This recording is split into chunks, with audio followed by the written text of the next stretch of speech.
Welcome to The Appleseed, the storytelling podcast from BYU Radio, where your family can gather for great stories from great storytellers in every episode. Stories bring us together, and we hope the stories on the show will spark memories and thoughts that you can share with the people you love. I'm your host, Sam Payne, and we tend to honor those who came before us, don't we? And the important learning we can get from those folks, our parents and grandparents, teachers. Wisdom can often come down the line from people like that to people like us. But sometimes important learning can come up the line, too, from people younger than us, learning from our youngers as much as from our elders. Kevin Kling knows that and has a story to tell us all about it. The story is called Lessons from Three Girls, and it was recorded live in the Appleseed studio. Here's Kevin.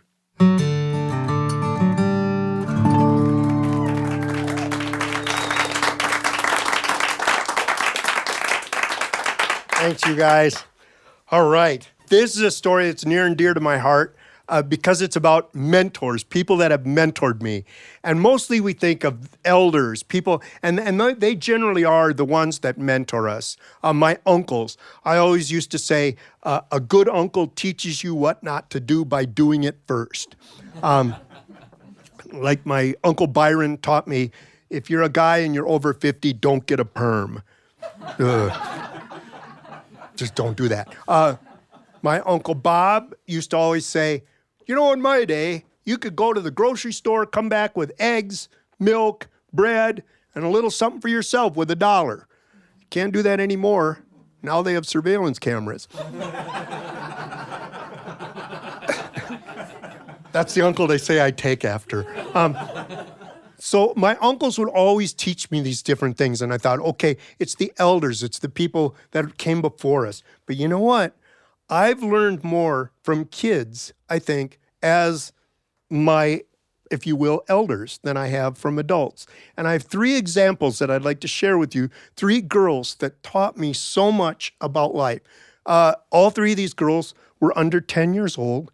The first was my niece, Michaela, and Michaela, we went to her concert. She was really little at the time. She was 4 years old. She was playing one of those little Suzuki violins, you know, those tiny violins. Have you ever heard of the little, they're about a quarter of the size. And so she was up there with 5 other girls, and they were playing their Suzuki violins. They were playing Twinkle, Twinkle, Little Star. Well, they just started into it when the bow of Michaela's bow of her violin got caught in the girl's hair next to her. And so it was stuck in the girl's ponytail. But Michaela didn't stop playing. She muscled through the entire song, and the little girl's head was whipping back and forth. And afterwards, everyone said Michaela had what it took to be a professional musician.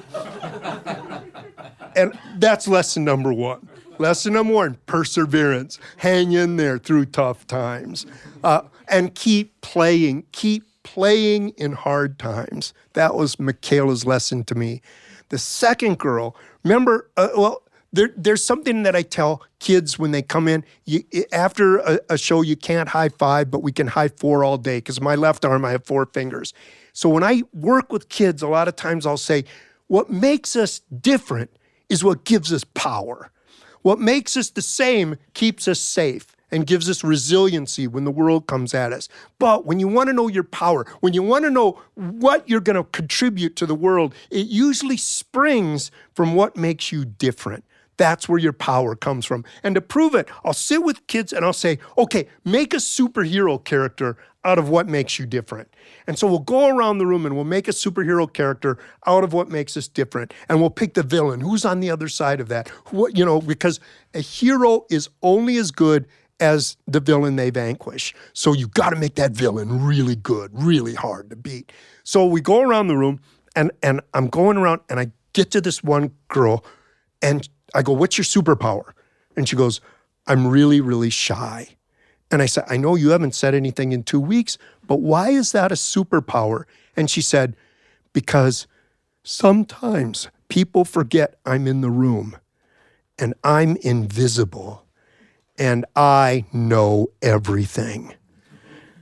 And she did. She knew everything about every kid in that class. I could ask her about anybody. She knew because she was quiet to invisibility. She even knew about all the teachers. She knew some things she really shouldn't have known. And sometimes I'd be talking to a teacher and, there she'd be. Where'd you come from? How'd you get there? So I thought, I want to learn. I want to listen to the point of invisibility. And I just started when I was already rewarded. Almost my first trip on a bus after that, I thought, okay, I'm going to listen to this bus to invisibility. And sure enough, the guys behind me start talking. And one says, guess how old I am? And the other guy goes, don't you know? And the first guy goes, yeah, I know. And the second guy goes, well, then go with that. So I was already rewarded. But listening to the point of invisibility, listening to that point of empathy is the second thing I've learned, listening. And every good storyteller that you've ever heard is, I guarantee, a really good listener. So that's 2. But now we get to 3. And this is when I learned love, you never know when love is going to come from. You never know when it's going to appear.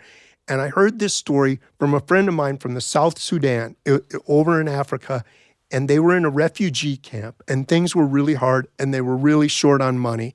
And his wife and his young daughter went to the market, and they were shopping in the market, and the girl had been so good the last few weeks that his wife said, let's buy you an apple, which was a huge thing at this time. So they went to the apple stand, and she said, you can have any apple you want. And the little girl took an apple, and she took a bite out of it. And then she quickly grabbed another apple and took a bite out of that. And her mom went, I thought we raised her better than that. And her heart was broken, and she saw her daughter, and all of a sudden her daughter reaches out her hand with one of the apples and says, here, Mommy, this one's the sweetest. So you never know where love's going to appear, and you never know how, and sometimes you have to wait for it, and it will be there. And so those were 3 of the things that I've learned from young girls. I want to throw in an extra credit one, though. And this is from a guy, and this is what knuckleheads we are. I'm in the elevator, and I'm in the elevator in the hospital because I've just, I've had this motorcycle accident. I try to go outside, and I try to walk a half block. That's all the further I could walk. And so I'm in the elevator, and this 8-year-old kid gets on, and he goes, I hit my head on a fence post. That's why he was in the hospital. He goes, I hit my head on a fence post, and I had to get 8 stitches here. He points to the back of his head. I go, oh yeah? I had to get stitches from here to here, ear to ear, down my arm, and down one leg to the floor. And the kid looks at me and says, yeah, but mine really hurt. So from that kid, I learned you can never judge another man's pain. So those are 4 quick lessons from kids this day and age. Thank you.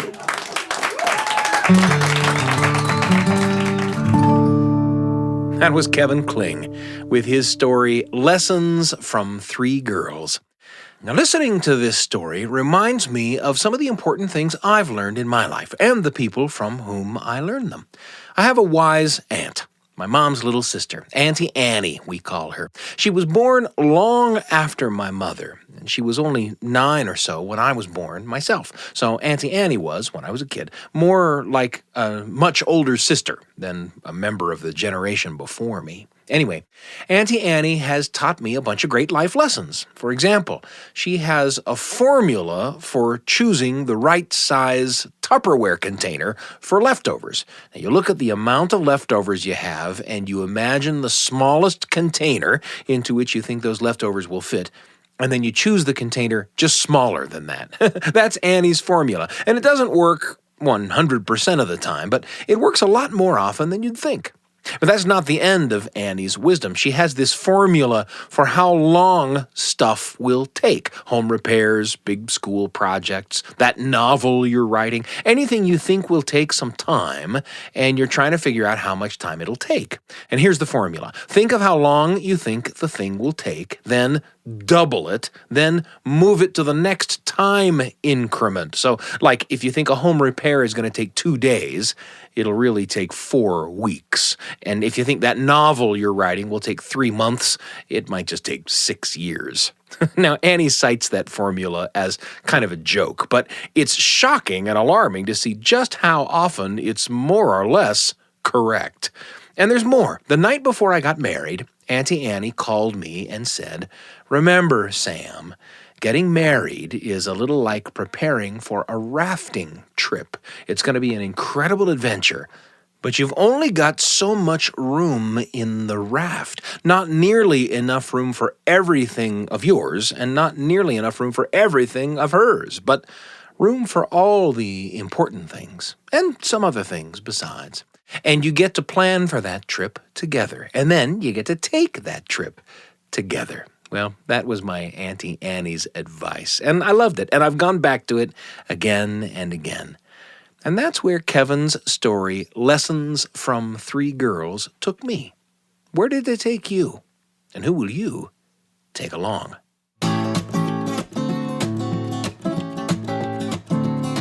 Simultaneously laughing, we're all agreed that we love, love, love the apple seed.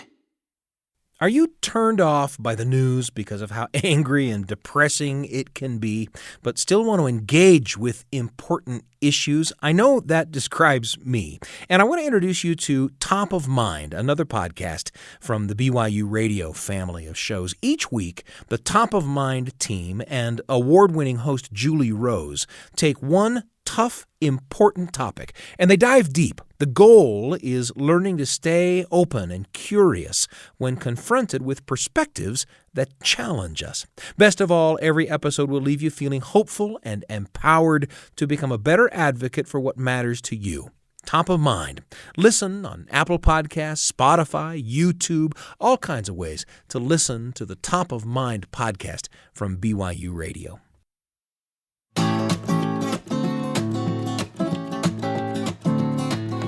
Tell me some more. Okay, I'll proceed with my story inspired by the apple seed.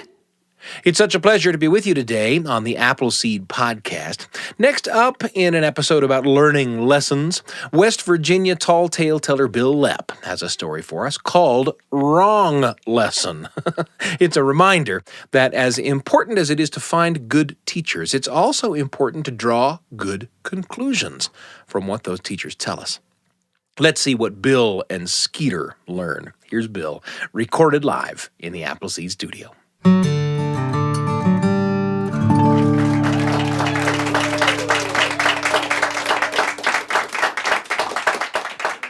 So my best friend in the whole wide world is a guy named Skeeter. And Skeeter had an uncle named Uncle Harsh.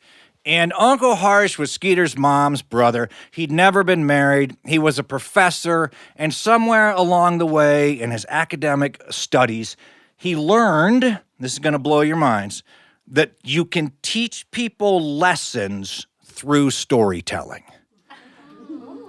So he thought to himself, I'm going to learn some stories, and I'm going to find some people to tell these stories to.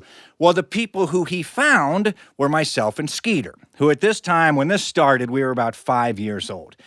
But Uncle Harsh, he would tell us the story, but he would never tell us the moral of the story. He would just finish the story, and then he would say, now dwell on that, and maybe you'll learn something. Well, he was either a bad storyteller or we were bad dwellers. Because anything we ever learned, I believe, was the wrong lesson. For example, the first time I remember Uncle Harsh telling us a story, he told us the story of Little Red Riding Hood. Now, I'm not going to tell you that because I think you probably already know it. But the reason Uncle Harsh told us that story is because for the first time in our lives, Skeeter and I were going to get to walk from his parents' house to his grandmother's house all by ourselves, no adults there. Now, you have to understand, we lived in a little tiny town called Half Dollar, West Virginia. We had 2 streets in Half Dollar. One was called Main Street. The other one was called, nah, that ain't Main Street. So nowhere in that entire distance from Skeeter's house to his grandmother's house were we ever going to be unobserved by someone who knew us. But we didn't realize that. We just knew that for the first third of that distance, Skeeter's parents could see us. And for the last third of that distance, Skeeter's grandmother could see us. But in that middle third, no one could see us. It was the first time we were ever going to be free of adult supervision. And so Uncle Harsh sent us off. And as soon as we got into that middle third where no one that we knew, thought we knew, could see us, Skeeter turned left, away from his grandmother's house. And I said, "Where are you going?" And he said, "Well, I dwelt on it. And we sure ain't going to my grandmother's house." And I said, "Why not?" And he said, "Because if we go to her house, she's going to get eaten by a wolf." And I thought, yeah, that's true. So instead, we went to Schaefer's and we bought some candy. And then we went down to Skitter Creek and we caught crawdads and salamanders. And then we went and watched the volunteer fire department wash the fire truck. And then we went to our buddy Wally's house and we watched TV until it was supper time.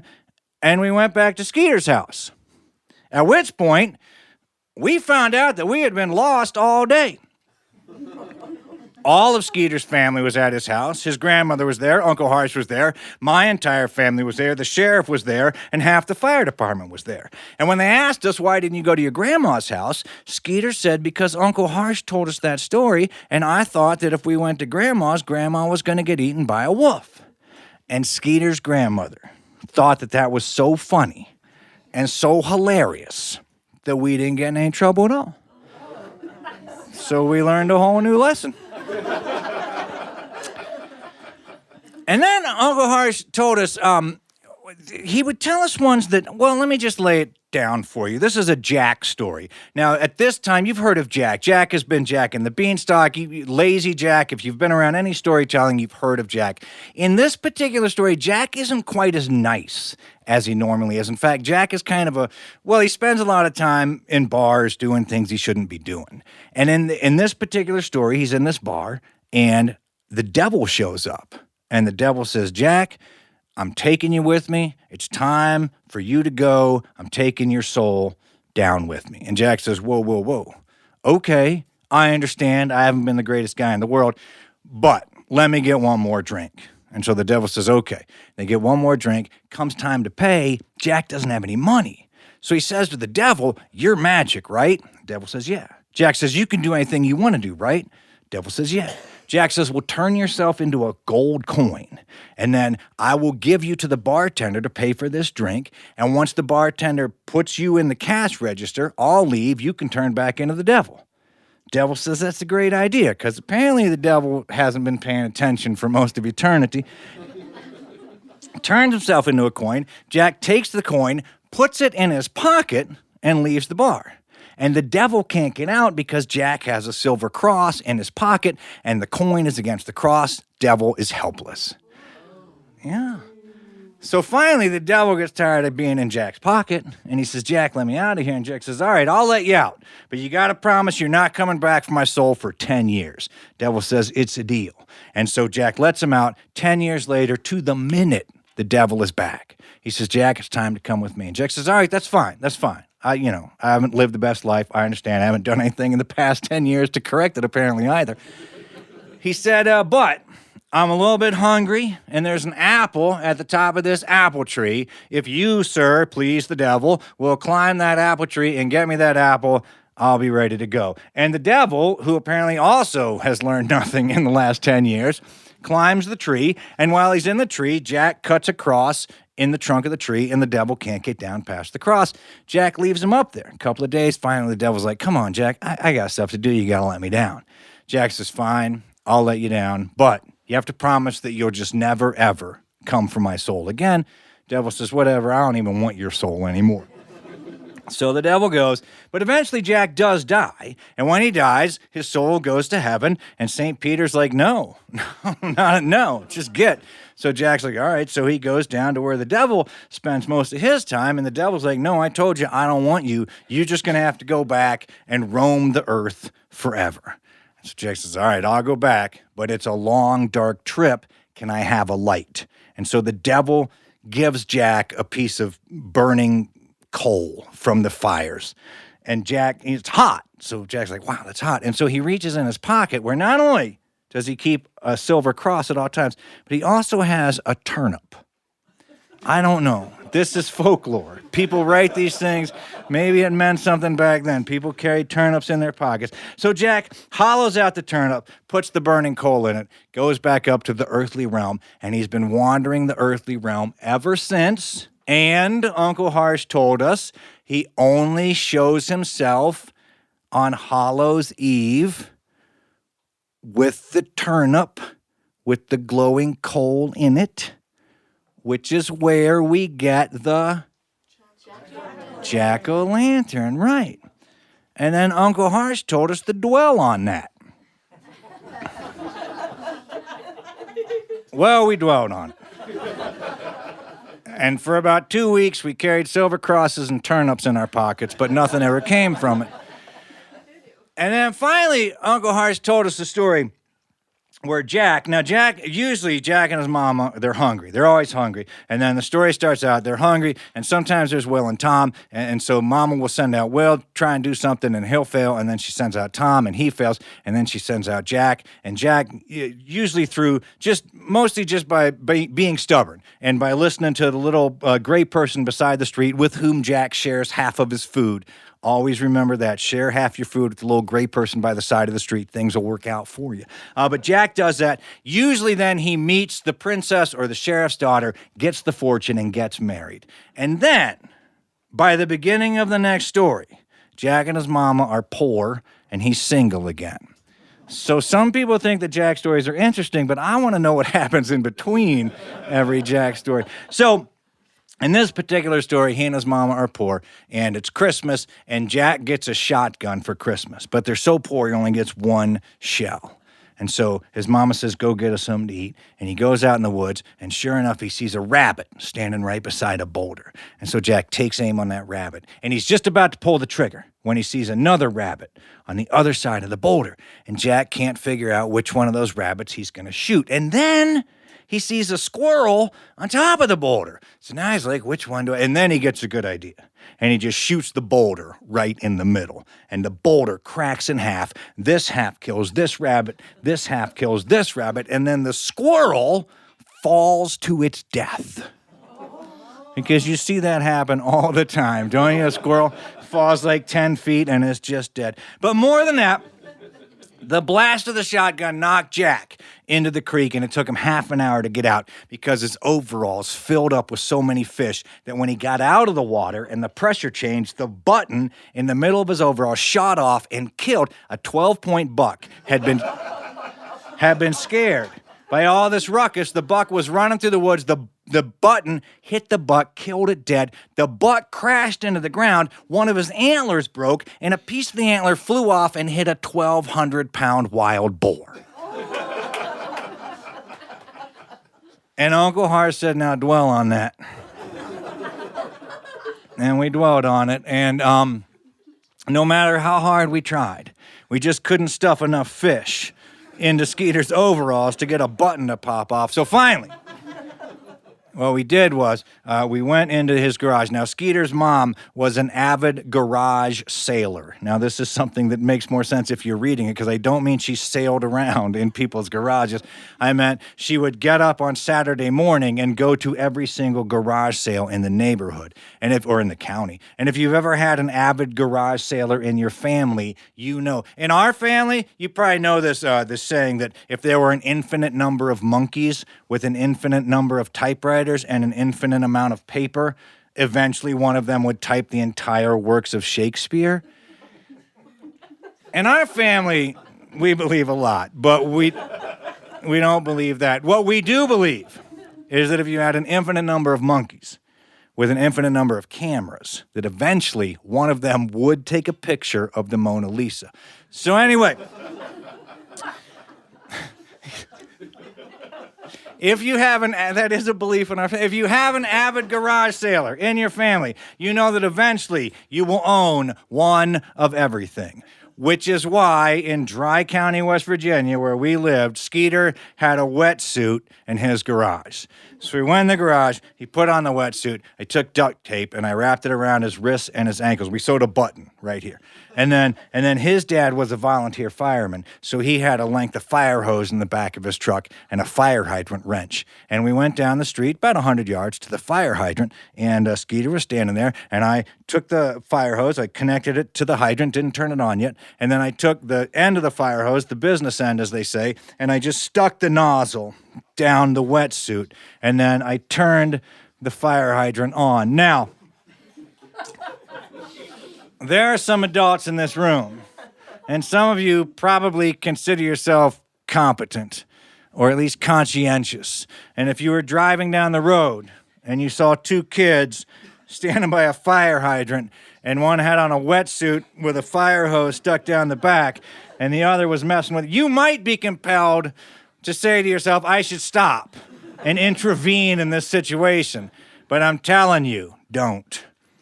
Do not. I know from experience that those kind of kids only learn through experience. Just let them do it or they're not going to know. So I turned the fire hydrant on all the way, and the wetsuit just went whoosh, like that, and it exploded. And then Skeeter was standing there in nothing but duct tape and the wrists and the ankles of the wetsuit, but the button shot off, and it didn't kill a buck, but it did hit a Buick, which is only one letter different.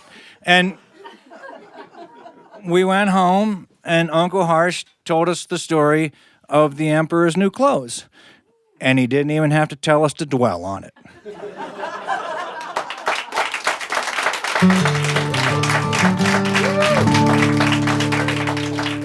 That was Bil Lepp with Wrong Lessons. Now, did you ever learn something big from someone small or from your own experiences?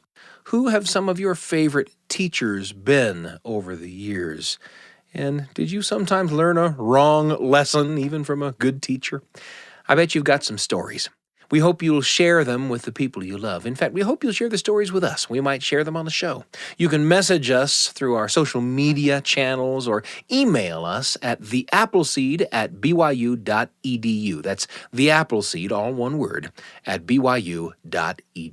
Now, speaking of lessons, I want to let you know about our Appleseed lesson plans, all based on the stories you love from our podcast. The lesson plans cover topics in literacy and social studies, values and social skills. The lessons are designed for classroom teachers, homeschoolers, and everyday families. And you can check them out on our webpage, BYUradio.org/theappleseed, under the For Educators tab. And we want to thank Kevin Kling and Bil Lepp for their stories today. You've listened to their tales, and now it's time to share some of your own. The Appleseed is produced by me, Sam Payne, Wendy Folsom, Brian Tanner, and Kira Van Dam. The rest of the Appleseed team is Tristan Schetzel, Kay Hendricks, and Nico Wetzel. We're pleased and proud to be among the many podcasts produced by the BYU Radio family of shows. If you want more great storytelling for the whole family, then search for our companion podcast, Kaboom, where you'll hear original audio adventures for the whole family. You can find any episode of The Appleseed or Kaboom on YouTube, Spotify, Apple Podcasts, on the BYU Radio app, or at BYUradio.org. Don't forget to subscribe, rate us, and leave a review. That's how the shows grow.